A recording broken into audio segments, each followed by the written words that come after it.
Put your hands together for Mr. Chris Smith, my man, Pocky Phillips.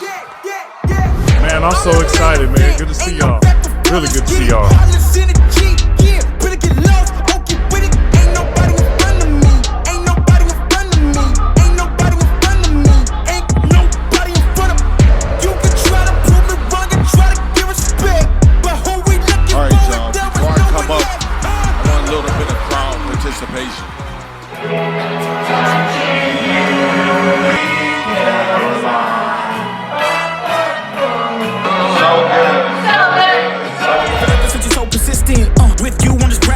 I'm back to back, let's get back to winning. As a matter of fact, I'm not that forgiving, cause you did this to yourself, that's a bad decision. I don't see no one in front of me, you is a ghost, you ain't got a soul. Whoa, always say that they gon' come for me, knowing they won't, they doing the most. Whoa, chasing my, gotta get, already, not selling my, you on the, y'all moving, ready to, whoa. I'm the main event, ain't no back before, let's get it. Heartless energy, yeah, better get lost, okay with it. Ain't nobody in front of me, ain't nobody in front of me, ain't nobody in front of me. Give y'all a quick heads up, man. This has been a making for a while. We've been working and strategizing and finally rebranded. Frank Mill is amazing. Chris and I interviewed him about 4 years ago now. He runs a company called Pretty Fly Society, and his expertise is on these live podcasts. So this is really sexy what we're putting together with Frank's help. But he does a lot of events in London, Paris, New York, Houston. He's about to do Japan in May. So this is the real deal, man. He's very, very, very strategic with what he's doing. We have a lot to come, man. Last night we started off with a meet and greet. We thought it went really, really well. And we want to start curating and putting people in rooms with our network. So we'll be 8 years coming up this July. So just to give you guys a heads up, this ain't our first rodeo. We haven't taken one break. And we've been consistently putting out content every single month.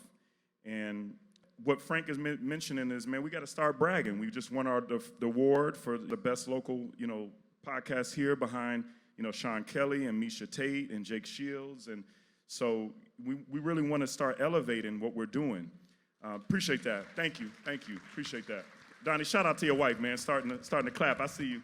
But just to give you guys, a quick backstory. So we want to start curating these, right? So this is beyond the game, right? So we've got professional athletes up here like Ron Johnson, that's the American Dream. He's got, the Swaggy P and Blueface fight coming up in May. He's been doing stuff with the Paul brothers. So a lot of these things that you're seeing behind the scenes, people don't even realize, there's some really powerful people in Vegas that are building a lot of this stuff internationally. So we want to put our little sprinkle on that, right? So Ron Johnson's amazing and as a boxer. Then we've also got Ricardo Laguna, who is I don't even want to say retired because he's still amazing, he's a BMX rider. And he does amazing things in real estate. He's done a lot of stuff on the angel investing side. So these are real business brains that are here that have really got businesses that you can be able to listen to.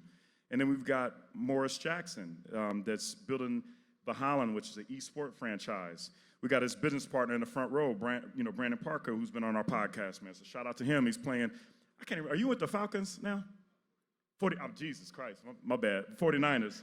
So, but this is one of his business partners, man, and what they're doing on the esports space that you'll be able to see. One person I super want to shout out, man, is this man right here, Dwight. We started with this brother right here, man. So we were with Dwight's studio. It's been 2020? 2020, we were here for about 3 years. Shout out to his wife and his family. He went to law school, but I really want to give him a shout out, man, because he really helped us elevate, what we were doing at the right time, man. So I just appreciate Dwight, man, and his family. So much love to that. So, but what else, Chris? Sorry, I'm gonna talk y'all's ear off. I talk a lot. So at the end of the day, we just want to thank all of you for the support, right? We know you don't have to waste your time or spend your time listening to us talk about business or listening to these other people in our markets talk about business. But you're taking that time to be here with us today, to talk with each other, to look for opportunities to continue to develop the people around us, right? I think ultimately that's what we're trying to accomplish. Yeah. Not everybody here probably had a hard path to get to success, and we're trying to help people make that path easier. So put people, connect them with people who already did it, learn from it, and really just use that opportunity with our network to help people continue to grow and build our city. So we appreciate all of you for being here, taking the time, and just supporting us through this journey that we're going on. For sure. And I can't start anything without shouting out my wife, man. 21 years. This all started, I mean, we going on 8 years now. Thank you. And it's amazing because she got sick of Chris and I talking about this. But we were supposed to start, 10 years ago now? In 2015, right? In 2015, we were supposed to start this podcast.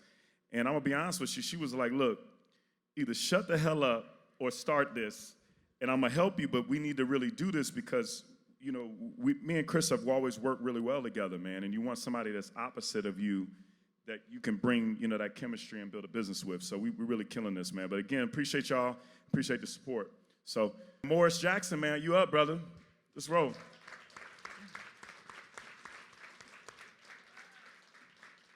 We got big money, man. We got big money first, man. Before he even get in here, man, so I'm embarrassed Morris a little bit. Like I said last night, man, this is who I want to be when I grow up, man. So Morris is involved in so much stuff, man, from the hospitality space. He owns multiple hotels. People don't even realize that he's on that space. Been an angel investor for a while. And then, again, he got Bahalan that we're going to talk about a little bit. And this esports, Chris been telling me about esports forever. And it's amazing how much these kids are making in esports. It's unfreaking real. Yeah, if they had this when I was younger, I for sure would not be sitting up here at Pocky. I mean, playing esports for sure, and I probably went to college too. Yeah. Saying playing some Fortnite, right? Yeah, but Fortnite wasn't there when I was younger. There was like Call of Duty, like the first one. There you go. I don't know nothing about video games, so I'm learning as we go. But, man, let's jump in, man. So the first question I got for you, man, is how did you feel when you saw Chris in the Diddy documentary, man, with all that baby oil? It made me regret the first 2 podcasts I've been on. I'm like, I don't want to be on any Epstein Files list of whatsoever. No. Pocky was making jokes because he met Diddy like 20 years ago, and he ain't been the same since. No, shout out to my man Jarrell in the front row, man. He introduced me to Diddy a while ago, but we ain't gonna get into that, man. So, but shout out to him, man. That's his fault. So, but on a serious side, man, we'll have a good time with this, man. So, when did you realize esports wasn't just about playing games, but about building an ecosystem, a business, and a real career for others? Yeah, no, great question. With esports, I almost put it into 3 buckets, right? I've learned from a leader of mine a long time ago that you make an impact through facts, symbols, and emotions. And when I learned esports, or I got introduced to esports, all 3 of those, I would say, verticals hit me. I would say from the emotional side first. My son was a pretty big gamer. Didn't know that. I was that father who... Your son is here right here in the front row? No. Okay. That son listened. Gotcha. It was the second one. Gotcha. For any of us who are parents who have multiple kids, it's always the second one that tends to fight you and everything. Man, we were just having that conversation. So it was my youngest son who fought us, which honestly, he was so bad, it made my wife and I stop having kids because we thought there was something seriously wrong with the kid. But he actually showed me this lens of esports, right? It was something that motivated him, something that inspired him. And I was that father who said, no, you're going to play football, you're going to wrestle, and you're going to run track. Yeah. You don't have, if you have time in between practice, training, games, then I'll let you compete in esports. And lo and behold, his senior year of high school, he shares with me that he wants to compete professionally and to forego track season in order to allow him to compete in esports. And so what ended up happening is that he made a contract, showed me the contract, and said, listen, Dad, if I end up if I lead the state in sacks in football, if I go out and I go to state in wrestling, can I forego track and just play Overwatch? That was the game he played at the time. Didn't know Overwatch. Every time I saw the game, I felt like I was having a seizure because the game was just moving so fast. I thought they were just smash buttoning, right? Because that's what my generation was used to. And so lo and behold, he ends up breaking the state sack record with Arborview High School. He then turns around during wrestling and goes to state in wrestling and wins state in wrestling for his high school.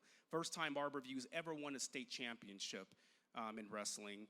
And so he turns to me and goes, Dad, so can I play Overwatch now? And I said, okay, well, you've earned it, so you can. And so then when I went to my very first esports tournament, my eyes was blown, right? The production, the competition, the intensity, the teamwork, just the vibe in the air just showed me this wasn't just any other game. This is a sport. And then maybe step back for a moment as a father and go, what if I linked into this with my son when he was 9 or 10, 11, 12, or during his years in high school?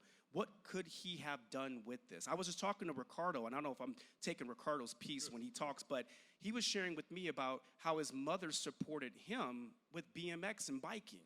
And without that support, if he didn't have that support, I don't know where he would have been today. Maybe we wouldn't, I mean, he would still be good looking, so he still keeps that.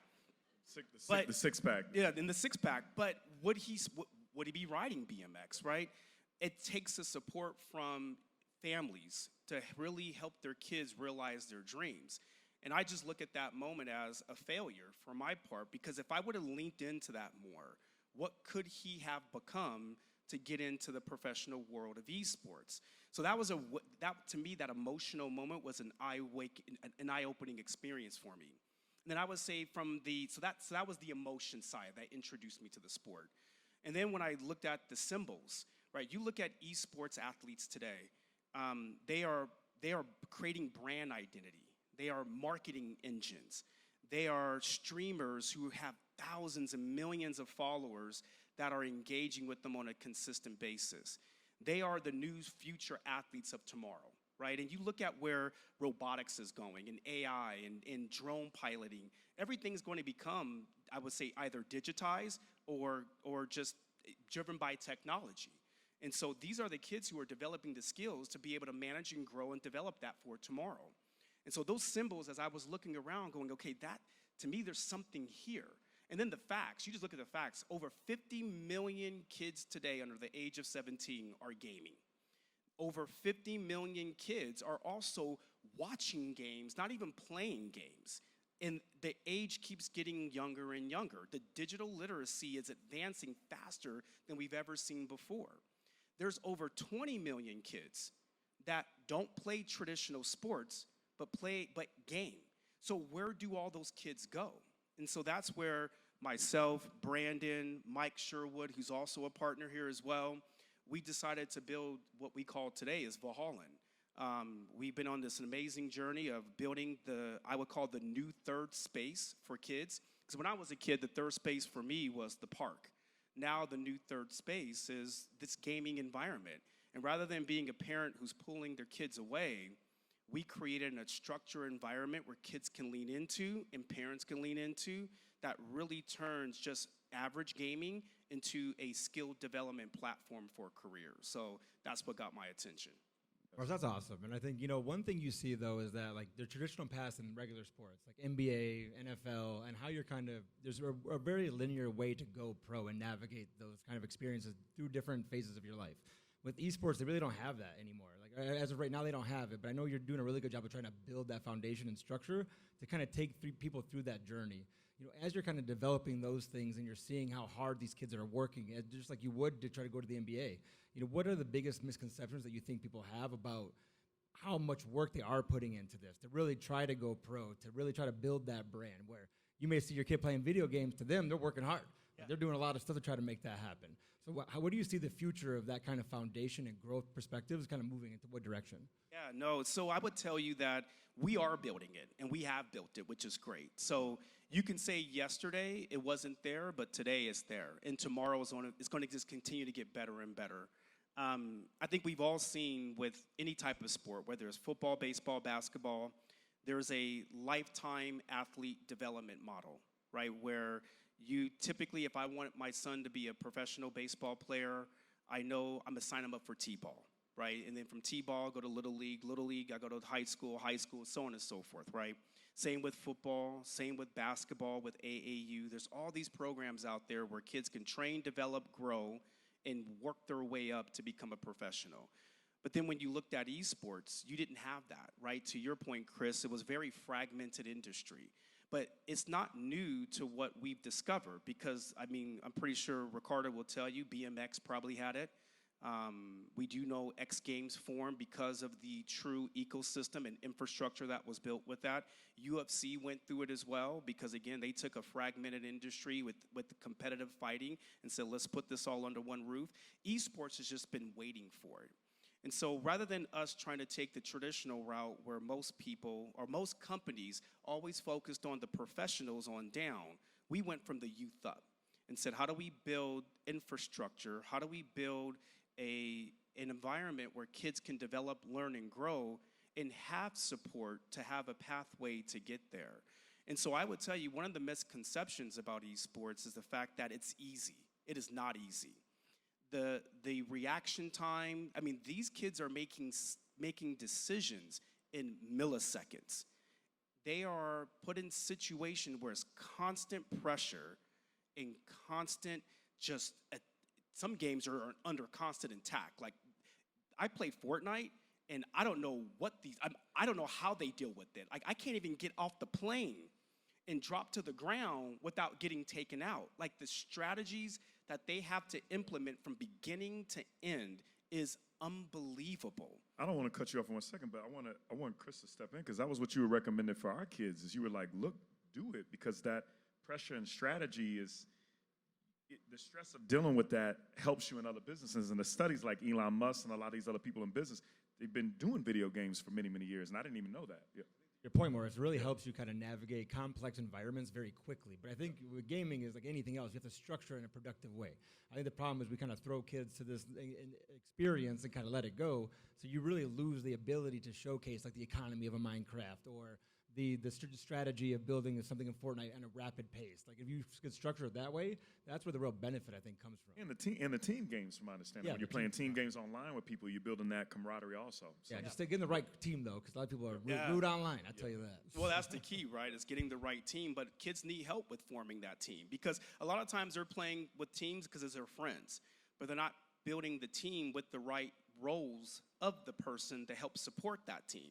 But that's no different than when we play football, baseball, or basketball, right? When we walked onto a field and we played in an organized fashion for the first time, yeah, me and 5 of my friends walked onto our football team, but not all of us made it. Maybe only 2 or 3 of us made it. And then I had to learn how to build chemistry, communication, and connectivity with new kids who complemented my skills. Now, again, I can have a team where I'm friends with everyone, but it doesn't mean it's the right team to help me succeed. But when I have to work with people who are different than me, when I have to work with people who see things different than me, when I have to work with people who need to execute roles that are different from mine to make me better, that's when I learned the true art of teamwork. And that's what we're teaching kids today, is that understanding that playing with your friends is fun.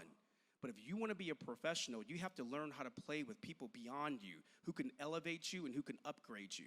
So it's a hard lesson for a lot of our kids to learn, because they're so used to playing a lot of these games just for simply entertainment. But we are turning gaming into an organized, structured sport, which requires discipline, which requires strategy, communication, comprehensive thinking, cognitive skill development. All these things go into it. But again, no different from any other sport we've ever played. So parents often think gaming lacks structure. What does real discipline, training, accountability look like inside a competitive esports program? Yeah, so I would tell you the real competitive side of esports, it's truly a development model. It's truly where kids are coming together, our gamers are coming together, and really putting intent behind what they're developing and building and executing on. So one thing we focus on within our organization is a curriculum training model. So we'll bring in a young member. We consider them what we call a recruit. At that recruit level, we then put them on an 18-month curriculum process that advances them to what we call the mastery level.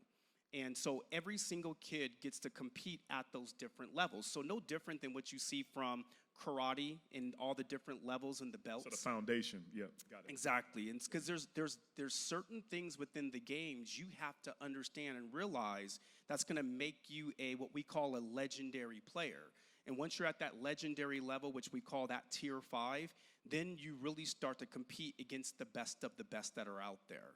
And so it's understanding that there's teaching, there's participation, there's involvement with everyone around you. There's a coach, there's practice times, there's game times that you have to show up for. And again, when you don't show up for the games, that means you don't show up for your team. When you don't show up for your team can fail. And so it's getting them to understand that you need to move from seeing this as a casual platform to a competitive platform. And I would say the one thing we teach our kids, and we also teach parents too, that just because you see all these games and you see the environment, we're not an arcade. We are a place of competition and a place of development. And that development model over the 18-month period to seeing our kids become legendary, that's what we strive for and work with our kids on. And I want to put this in reality, too, from somebody you introduced me. I mean, we got one of the top gamers here, Vegas Inferno. We got Hyro in here right now that is making some serious money in this business. So shout out to Hyro. And we had him on our podcast. You guys can listen to his podcast. These guys are really making some big brand deals, and it's amazing, man. And you got one of the top teams here, period. So shout out to him. Yeah, and what I've learned from even people like Hyro and Las Vegas Inferno is that being a top gamer doesn't mean the skills are one thing. Like, you can be the best basketball player or the best football player individually, but if you don't know how to work with others, play with others, communicate well with others, you're not going to be a professional. And what I've learned from Hyro, and it really helps our kids understand too, that if you want to become a brand presence, if you want to have millions of followers, if you want to be a championship player on a team, there's a lot more that goes into this than just being good at the game. You have to be able to communicate effectively. You have to create this non-toxicity when you do things. You have to approach things from a positive intent. Because Hyro will tell you, he can lose a sponsorship deal just like that if anyone doesn't perform or behave with integrity or with the right type of, I would say, professionalism and character, because brands don't want to be associated with people with bad character or reputation. So all of these things goes into this branding and marketing, which again, a lot of these esports kids are learning at such a young age, but with it being unstructured, they don't know how to really bring it all together to make them successful. Regular sports, right, like NBA, there's a physical component to it where you can't do it consistently for 18 hours a day. You know, a lot of gamers there's a real addiction for a lot of people who do play video games and the endorphins that it brings to the table. You know, how do you balance or teach kids the balance between the two? Because you can sit behind a computer and play for 18 hours a day. You can kind of get involved and have a negative repercussion from that experience. So as you're kind of structuring it in a positive way, I feel like there seems to have to be a balance between what the work you're putting in for the outcome you're looking for. Because to be great, you have to put in a lot of time. Yeah. But NBA, you're limited with the time you can put in, but not really with video games. Yeah, I would say to that point, just like anything else, too much of anything can create exhaustion, right? Like, you play basketball too much, you can get exhausted. If you play football too much and the physicality of it, you can get exhausted. Now, with esports, you can play a little longer and remove exhaustion, but there is brain exhaustion. In order for you to remain focused and to stay focused, you have to have off-screen time. And there's things within the game that you should be focusing on and working on that is going to help you be better in the game, like understanding the maps, understanding the economies, understanding comms, understanding positions, right? There's all these other tactics that you have to develop, and that has to be off the game. And there's that old saying, if you continue to do the same thing expecting different results, that's just the definition of insanity, right? Yeah. So we show our kids, if you're making the same mistakes, let's take you off the game. Let's show you ways we can improve this. Let's show you videos or VODs, which is nothing but chalk talk, right? Let's show you skills you need to be working on to improve the behaviors over here. And again, a lot of that's off-screen time. And I would say the most magical thing about the places that we run is that most of our kids spend more time off the game than on the game. Because once they find their community, it just becomes powerful. And then they're learning how to really be a team and perform at a high level. How many franchises do you guys have now? Yeah, right now we have over 50 locations across 20 states here in the United States. So when we acquired Valhalla, we took over 20 locations with 3 that are scheduled to open. And then we just acquired our second closest competitor, which is XP League. Congratulations. Thank you. And once we acquired XP League, that allowed us to become the #1 youth esports academy across the United States. Powerful, powerful, amazing. Final question for you, man. What does success look like for you 10 years after the game is over? Living in Ireland with my wife. That's success for me. Like, if you've never been to Ireland, go to Ireland. Anyway, no, success for us in 10 years is us being able to look back and have a company we built that we're proud of. I mean, the people who formed Little League, I'm pretty sure they can look back and say, okay, we left a mark. Yep. We are developing the future generation of baseball talent. I want us to be able to look back and say we are developing the future generation of not just esports professionals, but young men and women who are going to be leading this leading the 21st century or the 22, the next centuries of where the world is going. I mean, we can already see the world's going in this, just continues to advance in this technology age. I mean, 5 years from now, I can be sitting here talking to a Tesla robot. Yeah, but who's going to be programming the robot? Who's going to be coding the robot? Who's going to be managing that? It's going to be our future gamers. It's going to be those who started in this ecosystem to say, we are the next creators. We are the next designers. We are the next engineers. We are the ones that are going to be innovating for tomorrow. That's what we're building. And so to see any of those young men and women come from our ecosystem 10 years from now and say we had a small part to do with that, whether it's them in the Olympics, whether it's them at the Esports World Cup, or them developing the next technology, that's where I want us to see. And then also a pretty big exit too. So I get it. I know about that exit, man. I'm trying to get in so I can get that $1 billion too. So, but man, shout out to you, Morris, man. You've been amazing, man, and we support everything that you're doing. Shout out to your wife and your family and your business partners, man. Keep killing it because we want kids to have these opportunities. I mean, obviously, we all got kids sitting on the stage. Chris has had 3 kids with his wife, Savannah. My wife and I got 2 boys. And we want to be able to give opportunities. So we appreciate what you're doing and applaud what you're doing, brother. So Great work, appreciate Morris. your time, man. Thank you. Thank you, brother. yeah, you're welcome. And hey, real quick, shout out to Vegas Circle. You guys, Pocky, Chris, you helped us start this journey. And I would tell you, these 2 gentlemen here, huge advocates for what you built and well-deserved on your #1 podcast in Vegas. Love it. Thank you, brother. Appreciate that. Next up, got our second guest, BMX rider and creator, entrepreneur. We got Mr. Ricardo Laguna. I'm quick, so let's get up here. No, we good, man. Which, by the way, Yeah.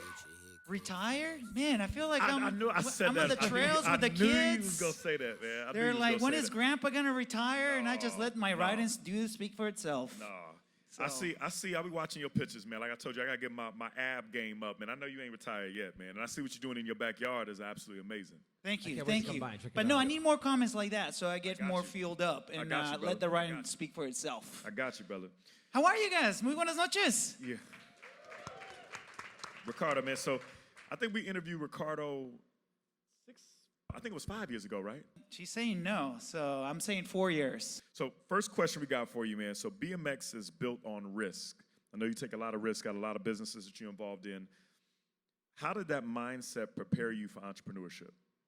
You know, I wish I could tell you there was one exact thing that was like, that's what got me into that path. But for me, it's just taking the risk and fail. I know it sounds so cliche. I failed so many times that brush it off and keep getting back up. Especially you got to do that when you're falling off and breaking stuff and doing all these different things. You got to. Absolutely. But thank God now we have new technology like foam pits and resi jumps. So it helps the falls not to hurt so bad. I mean, when did you realize, so after you become a BMX rider, that journey becomes over at some point, at least competitively, at least I would assume. When do you realize that the transition, and you have to create that story, like reinvigorate yourself, re-navigate how you're going to live the second chapter of your life post that experience? Well, I mean, I like to think I'm not negative. I'm just realistic. The longevity of my sport is not very long, and I always knew I was going to use my bike as a vehicle to open up doors. So with that said, I managed to do events. With that said, I managed to do shows. With that said, I managed to look a couple pesos, become a couple BMX dollars, and really invest into real estate. So now I made a good foundation that I feel like if bike riding really winds down, whether if it's today, a couple months away, I think I'll be doing all right. You had some shows too, right? You were in like MTV and a bunch of different Correct, stuff. Right? yeah. I was very blessed that I, knowing who you know is your net worth. That's basically what I always say. I was doing this event, and they asked me if I can do the interview. And I was like, sure, I'll do it. And I stutter and did terribly, and they said, take 2. And I was like, what, this is way better than me falling and potentially getting hurt. Yeah. So I kind of want to dig into this TV stuff. and you got to open up your mouth till you get fed. So I asked the lady, what can I do so I can kind of follow this TV path? And she says, let's do a sizzle reel, and then we can figure out from there. So from there on, she hired me to host a couple of TV shows. From there, I met Wilmer Balderrama, and he said, who's your hero? And I was like, Wilmer, back then, one, I didn't speak English that well. Not that I claim that I speak very good English right now. I was like, I just kind of paved my own wave. Yeah. So that's when he said, like, well, why don't you be that hero? Showcase that to the world. And that's how the MTV show, the Ricardo Laguna project started. Love that. Love Always that. been like a good networker, or is that something you learned through BMX? Or are you just a people person in general? Like, do you like to open those doors, navigate experiences? You know, foundation. My parents, I always look at them, took the best, and then you got me. My mom has the business side, my dad has the charisma, so I figure, let me be the business side of my mom, sprinkle my dad's little charisma, and here I am. That's awesome. That's awesome. When did you realize your story had value beyond competition? I think when a kid lined up on Instagram, so I have a backyard with some ramps, and it's just for me. Now I'm upgrading to 4 acres, and now more people are finding out about this place. But they lined up the photo to see if they can find my house, and randomly, yes, I pulled my own weeds out of my front house. So I was doing some landscaping, and the kids were scootering around, and they were like, oh my God, Ricardo. So you kind of know that they're serious. They're not just like fans. And I was like, how come you guys are not riding with helmets? And now I managed to put together an event where we give over 1,000 helmets with Land Rover and other partnerships. That's another story. So the kids, they said, well, I just want to ride with you. So I was like, well, you guys need to start wearing your helmets. And until this day, this kid is potentially going to be in the Olympics as a scooter and comes about. So I think that's one of the big eye-openers that, wow, what I'm doing is not just a passion. I'm impacting some kids. And they're watching. That's the main thing. They watch. So Yeah. So And when you live your life kind of in the public eye, I feel like people generally only see a lot of the wins. They see the success, not the work that gets put into it. You know, how do you, I'm sure you've navigated some failures over the years, whether it's in business and BMX or even relationships or however you're handling things. You know, how have you kind of built that foundation to be able to face that adversity and continue to push yourself forward and move in that successful area? You know, I started a trucking company a couple of years ago, and I was like, oh, this will be easy. I hire some people, buy a truck, and I'll do it myself. It was great. My girlfriend hated it because I had to wake up most of the days at 4 in the morning to pick up the loads. And then I had to count on a team. My driver, I fired a bunch of drivers because I'm like, where are you? You gotta go pick up the load. And he missed the load. Now he had to sit there, and the truck is not making money. So I was like, I need to kind of work with something that I really enjoy, but at the same time not sacrificing so much time so I can really live. Because I got to the point it was putting a lot of attention to my relationship with my girlfriend, so I think she was very happy when I sold the trucking company. But I think stuff like that, it sounds like it's a bad thing, but it actually taught me a lot. Like, you know, time is limited. So most wealthy people really try to figure out how they can save time, even if it costs them money. So at this point, I always try to figure out where can I invest into something so I can free up time. So that's one of the lessons that I learned from, I don't want to say I took a L by that trucking company, but I gained a huge knowledge from that. You always kind of move with that optimism because you could see it just talking to you. Like, you don't ever see something as a failure. You just always come with a smile and optimistic. Look, any day that you wake up, it's already a win. Why look at the cup half empty when it can be half full? Why complain and spill milk? So keep going. I 100% agree. What does beyond the game personally mean to you today? You know, I don't know because I'm hoping that I have many more years since I'm not retired, by the way. I thought he's retired. Jesus.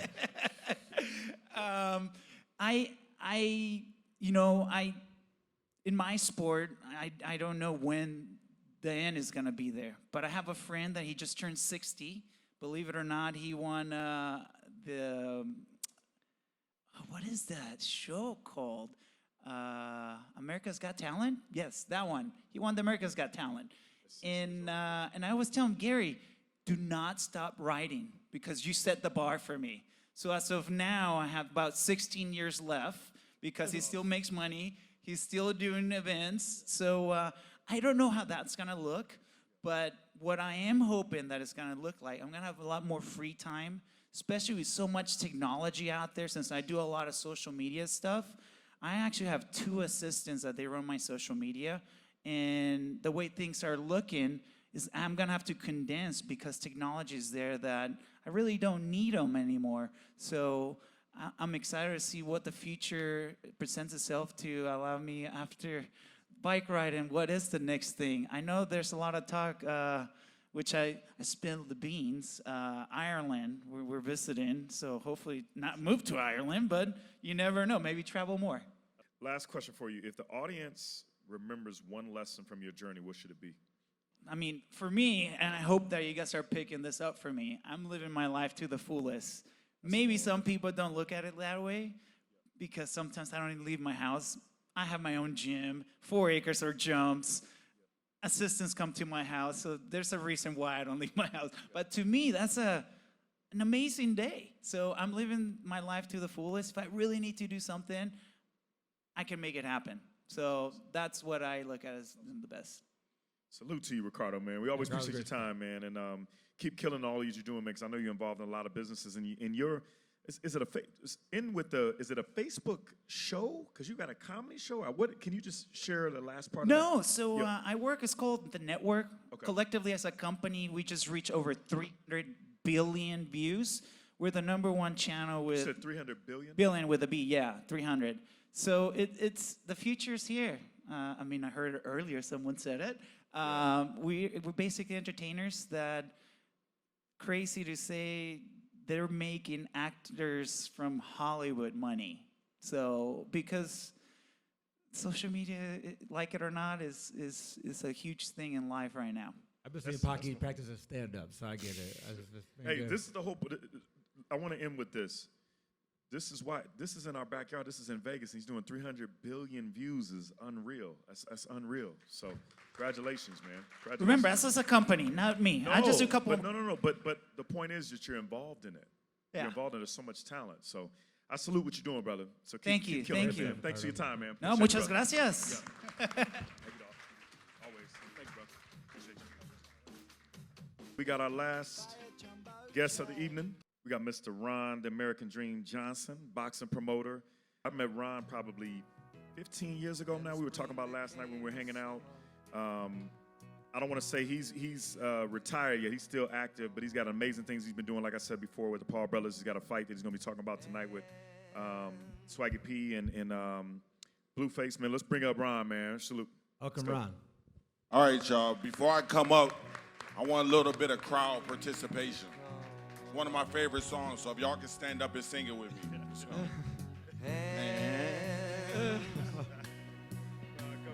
Touching hands, Ron coming. reaching out, Touching me, touching you, sweet Caroline. Good times never seem so good. so good, So good. so good. I've been inclined I appreciate y'all. Thank you, then. to be Welcome. See, Ron always gonna come with that energy, man. You never know. He the X Factor. He the I X thought he's a Factor. promoter. That's why. Yeah, you know, being a boxer promoter, you gotta Always be switch it creative. up, man. You gotta be creative. Always It's tough. switch it up, man. So let's throw these out for a second, man. So what do you want to start with? What's on your mind that you want to start us off with first? Really, just want to say, just thank God for another day. Start there, and Yep. and you know, my prayers is with you. Appreciate you, know, my we brother. all got your back, man. And I appreciate that, you brother. know, so that's where I want to start with, man. So you gonna start with me making me cry? Is basically what you man. say. No, you know. You show a lot of strength. Thank you, that's brother. Because Yeah. I don't know if I could be able to do what you're doing right Man, now. that- You know, so I commend you, man, and everybody give him a round of applause for being here and do what he's doing. Thank you, man. You know, that means a lot, man. I'm glad we started there because, you know, I've really been thinking a lot about this, man. I know, not to get on me because this is about you, but, you know, I lost my mother November 13th. I just lost my father February 8th. So we're planning his memorial service in Chicago. I'll be in Chicago literally in like a week. But, you know, it's amazing because my father was supposed to be here tonight. So it's tough. I know I'm going to cry, but He here. I appreciate you. He I here with I us. appreciate you. I So he appreciate watching, you. man. I appreciate Thank you. you. I appreciate you. Yeah. So, I mean, that means a lot, man, to start with that. So, how did boxing prepare you for the realities of business and promotion? Because there's a big mix in that. You know, honestly, I don't even think boxing prepared me for business promotion. I want to credit my father for that, you know, because at such an early age, we were entrepreneurs. My dad, he had me selling oils, incense, because my dad was Muslim, so I sold oils and incense, final calls. But then my mom was Christian, so we go to church. But that entrepreneurial spirit started at a young age, even before boxing. And I watched my dad have multiple businesses, always create numerous income. So that's where I feel like it came from. But boxing, was my niche, and I had to figure out how to make more money outside of the ring. You know, I like you said it. So we all Midwest brothers. That's the Yes, funny thing, right? yes. So Ron is from Cleveland. I'm originally from Chicago. Chris is originally from Michigan, right? And he got his Yes. family in the building too, man. So shout out to his family. And we actually multiple people from Michigan. I forgot about that, but OHIO. yeah. You gonna start by- There we go. Yes. but it's amazing you talk about the hustle. I didn't realize the similarities because I don't know if people even knew this, man. Farrakhan lived across the house from my godmother, so I grew up very similar to you, man. So, Yeah, Nathan, so I I know. went to Savior's Day every year Yeah. in Yeah. Chicago. Yeah. So yeah, You know, definitely. yeah, Yep, you I know, yes. we related, yeah, I get Yes. it, man. Let me pass this to Chris, man. Jump in. So once you kind of grow through the boxing ring, right? You have this entrepreneurial spirit. Like, really, there's not a lot of lanes, or maybe I don't know, in boxing to really transfer to being a business owner. And did you always have that kind of flair, being a boxer, to get into promotions, or was the goal to more be the backbone of people, put them in front of everybody else? Well, my first favorite fighter and still my favorite fighter of all time is Roy Jones Jr. Roy And was if you a know, beast, man. yeah, Roy Jones in 90s, early 2000s was the man. And I studied his career like no other.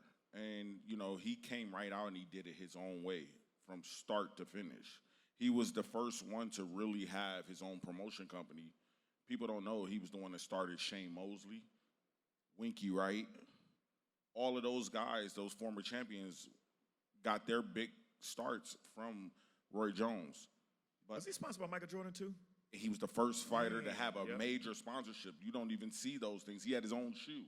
Oh, You don't wow, see yeah. boxers having a shoe at all, right? So, and these things were sold in Foot Locker and all these things. So, I was blessed to be around him and like pick his brain as I got older. But I already knew everything about him more than he knew about himself almost, you know. Right? So, because I studied everything that he did, and that kind of helped me shape everything right from the gate. I didn't come right out being on my own. I was signed to some people, but the first chance I got to be able to get away from them and do my own thing, because I had enough money to do my own thing, was in 2007, which I turned pro in 2004, but I had a 4-year contract, so I was able to buy myself out already immediately. And my first big event was October 6, 2007, in Cleveland, in my hometown. I did the event with me, Jim Brown, and LeBron James, and it was called Put Down the Guns, Pick Up the Gloves, because a lot of my friends that I grew up with was just getting killed left and right. So I wanted to like send a message through what I could do, but then with other powerful voices that had like bigger names and images than myself, so people would really take notice of it. And it was very successful, and that was the kickoff of me owning a promotional company journey. Yeah, promotions are a big thing, but how do you bridge the gap between technical ability that you're seeing, like you actually being a professional boxer, to now kind of this influencer boxing space where it's more for entertainment purposes in a lot of senses, less out of being like you're gonna go pro. Like, do you see that's kind of hurting the game or helping what you kind of did? I'm really torn between the things, Yeah. right? Because I come up traditionally doing it the traditional way, and I'm still all for the traditional way. Like, we have a fight tonight. Ryan Garcia is fighting Mario Barrios. I love it when guys, we go in the amateurs, try to go to the Olympics and do it that way. But I also love what Jake Paul and a lot of these other influencers have brought to the game, because our amateur boxing programs is not the same. So if you go in any inner cities in the Midwest, like when I was growing up, we had 100 gyms in Cleveland. We probably have 5 right now. Oh, wow. So that means the next Floyd Mayweathers, the next Mike Tysons, the next Muhammad Ali's are less likely. What the money these guys are pulling in, though. I see some of these dollar values. These guys put in this work for 20 years. They do it for a year. It's the money part is it's a great business if you can make it to that level, but not everybody get to that level. There's 1 million fighters in the world. That's because we're 365. There is no seasons. Boxing is all year round. So you have to end up either making enough money to, there's no medical plans, there's no pensions, no nothing. You know how many people I know and fighters I know that when they used to come, when I first moved to Las Vegas, they used to come and tell me, Ron, really take this serious because you can make so much money in the sport. But then everybody I looked around, it'd be 30 of us in the gym, and only one person got money. Oh, good, too. Like, That's comfortable, but that's comfortable. Not even, like, super wealthy, right? But that's comfortable, right? And I always had it in my mind that I wanted to box because I wanted to, not because I have to. So I wanted to change that narrative. Boxing definitely was the reason why I was able to move to Las Vegas. I was moved here by Layla Ali, Muhammad Ali's daughter. So I live with her. So shout out to Layla, and she was the one that brought me here, and so it gave me my first start. But like I said, I wanted to quickly make boxing where I wanted to do it and not where I had to do it. Stay on that for 1 second, man. You just gotta sidetrack for 1 second. Talk about when you sparred with Layla Ali real quick. Oh, man. yeah. I forgot about this. I boxed with Layla thousands of rounds, and it was just one particular day I was like messing with her, and I put my hands down and I was like trying to showboat. She hit me with her right hand because I got my mouth open, and you're supposed to bite down on the mouthpiece to protect your jaw. And she hit me with the right hand, and then she followed it up with another one. I couldn't eat for a week. I couldn't chew. I was like, yo. I'm like, Layla, where you get that power? She's like, you better stop playing with me, boy. I'm not playing. She had her dad voice that day. It was funny. Real deal. Yeah, she's Layla's serious. no joke. Layla's no joke. She's serious, man. Yeah. Hey, Ron guy's like the best stories. If you ever get a chance, talk to this guy. He Oh, has yeah, the coolest behind-the-scenes stories. I want you to just kind of share, like, you deal with some of the strongest personalities. Oh, yeah. Like a Whack What Hutted. Yeah. Shout out to No Wack. Jumper. Yeah, no jumper. Vlad Adam 22, TV. Vlad. All these people that you're in the rooms with, how do you, like, keep your composure and not, like, want to lose it because you're dealing with so much strong personalities, and it's like, they ain't no, it's all lions in there. Yeah, That's what I'm getting at. You know, it's crazy because I had a conversation, I was just, again, talking to my dad, we were talking about this because when I was young, my dad would, like, take me into bars where I would sell a lot of products at, right? And so when we go in, my dad would say, if this guy over here, he want to smell 100 oils and don't give you no money, he wasting your time. This person, very aggressive when they talking to you because he's drunk. This person's, so you start to, I was able to learn just the different personalities of people at an early age to be able to adapt in rooms. And then coming from Cleveland, in the inner city, I grew up around certain kind of individuals that had tough backgrounds and hardcore kind of guys.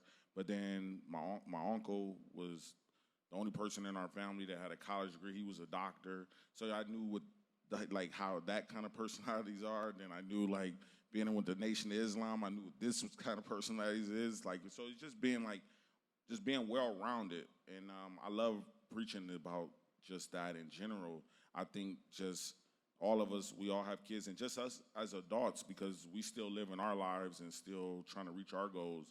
And the more well-rounded you could be, the better. And I learned something from, what's her name, the lady that went to jail with Snoop, the Snoop Martha Dogg? Stewart. Martha Stewart. I watched her documentary, and something that stuck with me, she said, try to learn something new every day. Doesn't mean you got to master it, but just expand your brain, and that's something I live by every day. I just try to look up little different things and just to be able to be more educated, because a lot of people don't think that I should be as educated as I am sometimes from being a boxer and different things. Right? Yeah, you know, because you talk about the discipline, like those are personal experiences and navigating the different personalities. And you have discipline when you're boxing and you're trying to navigate the structure of getting to that pro level. You know, having all these different disciplines and trying to really, hold on to them, how did you think that having that gives you the backbone to really grow your business the way that you want it to do? Again, it started at an early age.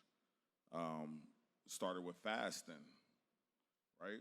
Fasting helped me just in general when we would do Ramadan, things like that, because it helped me refrain from just like the everyday things that, as just me as a man speaking, just the things that we crave and things that we want to do, right? So it helped me. I'm glad I had that early bringing, because I got to Vegas when I was 17.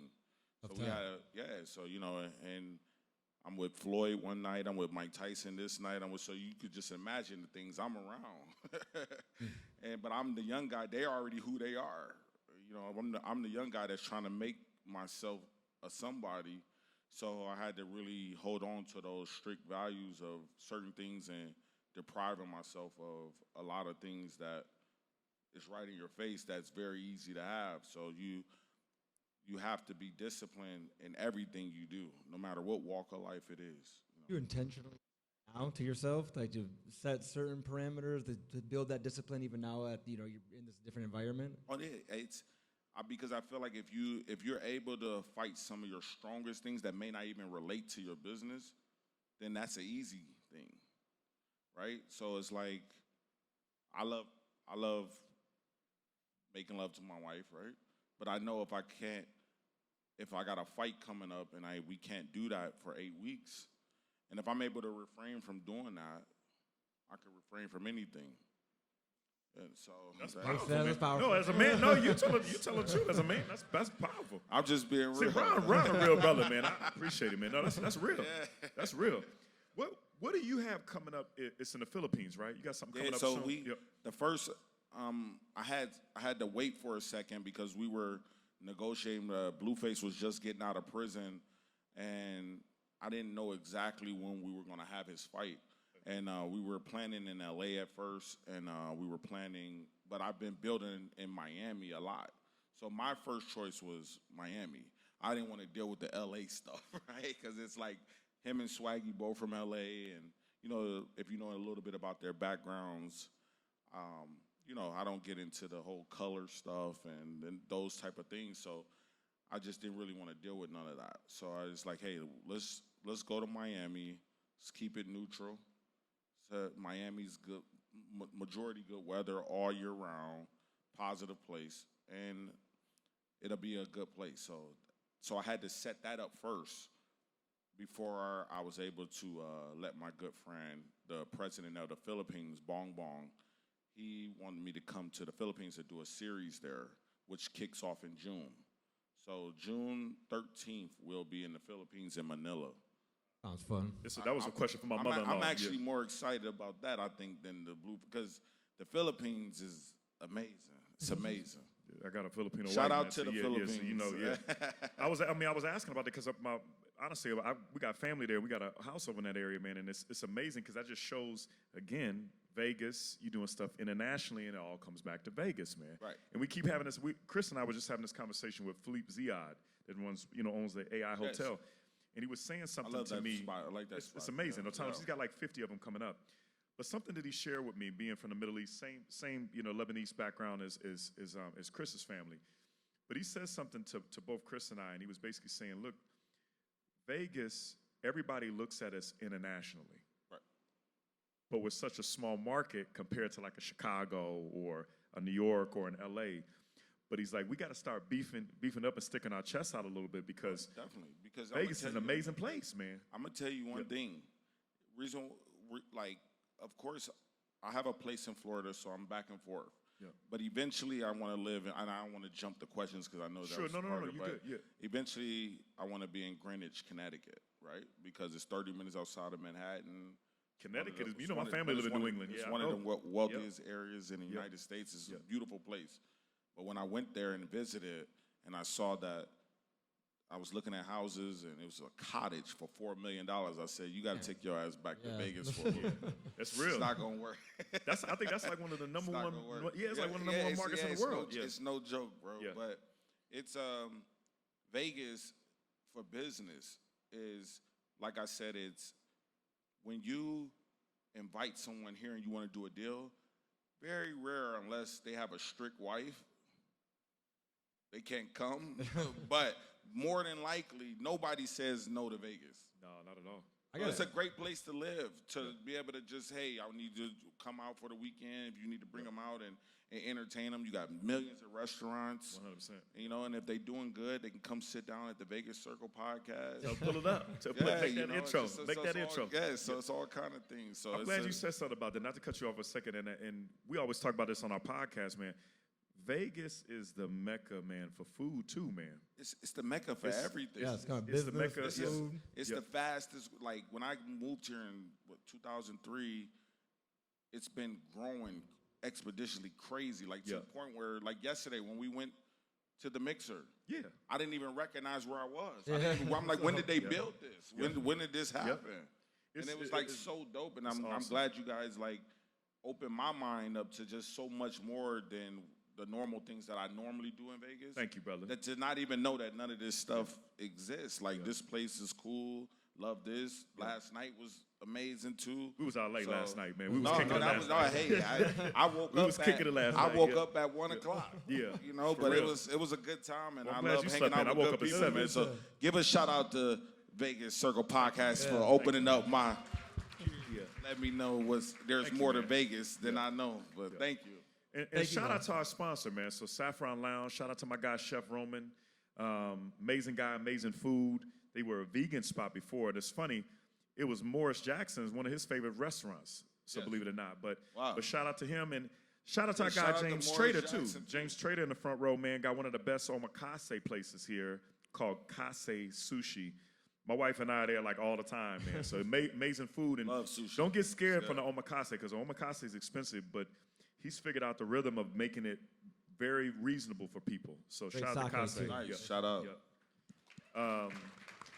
I really want to ask you this question, man, just because of your mind and how you've been able to move through everything. But how do athletes stop chasing relevance and start building ownership? That's a hard one because, when you're in the spotlight with different things, and I think it's more than just an athlete. I think the way the world has shifted with social media, I think everyone chases relevance now.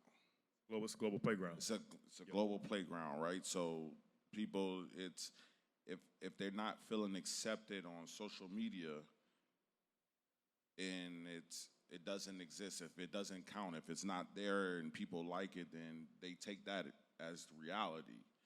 And as an athlete, where people think you automatically supposed to have it already together, you automatically have all this money, everything's supposed to be in order. So now you really got a lot of pressure on your back. So I think it's just, you have to like discipline. You have to be able to take back and step back sometimes and just really understand what's important, because none of those people are going to be there when times get hard or any of those things, right? They like you when you're up, and they really don't give a shit if you're down. So Yeah, me and Pocky's had long talks about that. That's last literally couple our years. conversation. We just had a 2.5-hour conversation about yeah, that, man. so I mean, Yep. so when you really realize that in life, and just if you could really just sit back and say, how many people when this was going on, this was going on, was around, and then because when you're winning, everybody love you. So you just have to really understand that. That's the biggest thing, is understanding that. And as an athlete, when it's over from a relevance aspect, you have to be content that you gave it your all, and I'm happy with what I've been able to accomplish. And just know you've done more than probably 90% of the world ever done, and you got to be happy with that. When you actually tell yourself that, like, wow, I've done something 90% of this world have never done. You should be okay with that. We're very proud of that. That's Be exciting very stuff. proud of that. Yeah, and not So to that- shift you, I gotta ask one thing though before we move on, before we close it out. Who do you got, Swaggy P or Blueface? Going with Blueface. Are you gonna go Blueface? We were having a whole bunch of debates a lot on of that. reasons, but it's I just think Blueface has like that fighting spirit. But not only that, he actually trains very hard for boxing. A lot of people don't know this. Oh, I did not know that. We've had him spar with Floyd. You 5 were telling me about that rounds. last night. Yeah, that's Yeah, he sparred with Floyd 5 rounds. Like, he can box, bro, and he's aggressive. So my goal is, y'all gonna hear it here first. We're gonna get him to win May 2nd. We're gonna get him another fight. Not sure who it'll be, maybe a professional boxer. But Jake Paul at that time should be healed. And I love you, Jake. When you see this, don't take offense to it, but we want you next. You heard it here first, That'll but I be appreciate awesome. that. I'm Appreciate happy that for that. plug. Appreciate that plug. Yes. Ron, I respect you so much, man. I want you to just wrap this in a bow, right? Yes. Beyond the game, what should we leave out on? What's the nugget you want to leave us out on? If I could just leave us all out, I just want to say that nothing is impossible. Be careful of the words you say, because the tongue is strong. Speak things into existence, good and bad. Just watch the people that's around you, love them. Nothing is promised. Tomorrow's never promised. And just live every day like it's our lives, but still be responsible. Great. Ron, real deal, man. I salute what you're doing, man. And like I've said to you before for many, many years, man, I love being able to expose this brilliance of what you do outside, because you're in so many different rooms, man, but you know how to move. It's amazing, man. No, So I definitely. salute you, brother. I salute you. I appreciate that. And Yeah. I think that's my greatest things. I've been in a room full of murderers, I drug know. dealers, I know. Fortune 500, right? And Yeah. But you're and still it- yourself. no, I have Yeah. to, and it's really hard, especially with, in this day and age. And I never really get into politics or religion, because those two things, everyone can have their own opinion about I those agree. things, right? So I never usually bring up those, but just to, being real, right? My dad can't stand the president of the United States, right? Yeah. And I have to stay neutral, because I have friends that's friends with him, and I have friends that don't like, so it's a balance for me. And I just choose not to ever really respond on those things, right? But my dad don't mind me saying what I just said. Yeah, I get it. He I don't get care, it. right? But Yeah. that's fine, right? We all can agree to disagree. And he always when I'm always invited to go to Mar-a-Lago, like those things, Yeah. man, you bet not. So if I go, you'll never know if I win. Yeah, I get it. I get it. You know what's funny? But Yeah. it's not about if I agree or don't agree. I respect my friends. So Yeah. I have friends that before he ever thought about becoming president, like Wayne Allen Root is one of my good friends from here in Las Vegas, a very Las Vegas elite. And this has been my friend since 2005. So I'm not supposed to be his friend no more, because he's one of his So it's a Yeah. very tight thing. And that's another thing. No matter what, that's definitely what I want to leave you guys with. We are a very divided country right now, with a lot of things from race to religion to everything. And at the end of the day, we all bleed red. We all human beings, and love wins. So let's make sure we love each other. We love our brothers. We love our sisters. And no matter what race, I got friends that's Mexican, Puerto Rican, every race in the world, and I love everybody. So I'm glad you said it, man. Vegas Circle, we United Nations, man. So that's what I mean. We are. I Man. mean, Vegas is a melting pot. 100%. That's why we did this. yes. I mean, I'm black. Chris, I tell him Something? because you never know. I think Chris might be black. No, he I'm something. He is, but white and Muslim, right? Your family from the Middle East, man. So it's see, amazing. no, But we that's United dope, Nations, yes. and I love that you said that, and I'll end it, guys. It's amazing that you said that. We don't get caught up in politics either, Yes. because at the end of the day, man, I think it's all bullshit. At the end of the day, it's all bullshit. They play the game just like we have to play the game, right? But So at the it's end of the day, it's Right. it's money. The color's green at the end of the Correct. day in Yes, that space. exactly. So, Yep. but I don't want to keep rambling, man. But we really appreciate your time. I appreciate y'all and Yeah. thank y'all so appreciate much. Yeah. And So guys, what we're gonna do after this, man, we're gonna be here for a little bit longer. You know, please don't leave. We are gonna start putting up the chairs and things along those lines, man. But we want you guys to hang out, man. Get a chance to chop it up, get each other's numbers. Make sure the bartenders is taken care of, man. And then I was gonna say, go Frank, you coming support up the here? bartender. Say The what up? You bartender good? gave Okay. me a good one earlier. Yeah, The doing a great job, Cristiano, shout out to y'all go bartender. see her. Yeah. And we tip our peoples, right? 'Cause 100%. And the last thing I want to say, man, so shout out to Roderick handling the videography and everything. Just shout out Roger Roger. killing it. He did one of our events before. And then Kayla, amazing from Origin. She's actually from the studio that we're at, man. So shout out to Tyus and everybody. Tyus had another event that he had to do in LA, but shout out to the whole team at Origin Studios, which is our partners, and we've been there for about 2 years now. But I really appreciate it. And shout out to my brother Frank Mill, man. Frank Mills, shout out Mill, Frank. man. Frank Mill. Frank, we like we said last night, man, we was hanging out, man. This shit, we going, brother. We going, man. So I appreciate you. I appreciate your mom coming out. I appreciate your whole team.